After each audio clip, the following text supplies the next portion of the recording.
નમસ્તે, સાહિત્ય પ્રેમી ચેનલમાં તમારું સ્વાગત છે। જો તમને મારી ચેનલ ગમી હોય તો લાઇક, શેર અને સબસ્ક્રાઈબ જરૂરથી કરજો।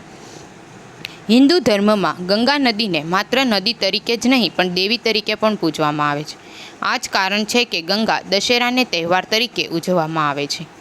ગંગા દશેરા દર વર્ષે જેઠ માસના શુક્લ પક્ષની દશેરા તિથિએ ઉજવવામાં આવે છે। ધાર્મિક માન્યતાઓ અનુસાર આ દિવસે માતા ગંગા પૃથ્વી પર અવતર્યા હતા। દંતકથા અનુસાર રાજા શાંતનુ માતા ગંગાને પ્રેમ કરતા હતા અને તેમની સાથે લગ્ન કરવા માંગતા હતા। આ જાણીને માતા ગંગા તેમની સાથે લગ્ન કરવા રાજી થઈ ગયા, પરંતુ આ માટે તેમણે એક શરત મૂકી કે રાજા શાંતનુ તેને કોઈ પણ બાબત માટે રોકશે નહીં। તે માતા ગંગાને પ્રેમ કરતા હતા, તેથી તેમણે તેમની શરત સ્વીકારી લીધી અને વચન આપ્યું કે તેને ક્યારેય નહીં રોકો। પરંતુ તેમને આપેલું આ વચન રાજા શાંતનુ માટે મોટી મુશ્કેલી બની ગયું। લગ્ન પછી જ્યારે દેવી ગંગા ગર્ભવતી થઈ, તે તેના દરેક બાળકોને જન્મ પછી નદીમાં ફેંકી દેતી હતી। આ ક્રમમાં દેવી ગંગાએ તેમના 7 પુત્રોને નદીમાં ડૂબાડીને મારી નાખ્યા, કારણ કે રાજા શાંતનુએ દેવી ગંગાને વચન આપ્યું હતું કે તે તેને ક્યારેય તેનો પ્રશ્ન નહીં કરે।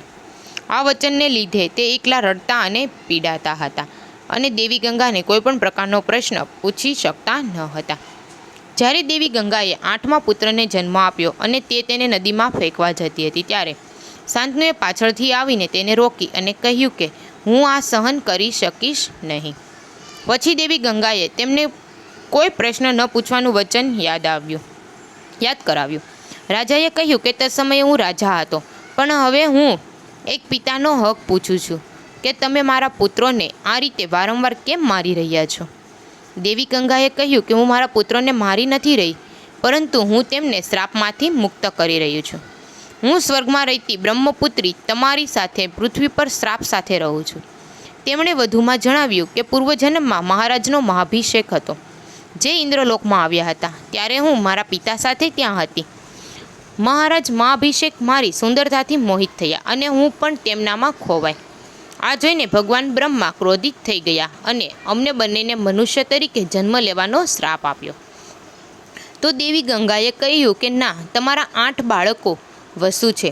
વરિષ્ઠ ઋષિની ગાયની ચોરી કરવા બદલ ઋષિએ તેને પૃથ્વી પર જન્મ લેવાનો શ્રાપ આપ્યો હતો।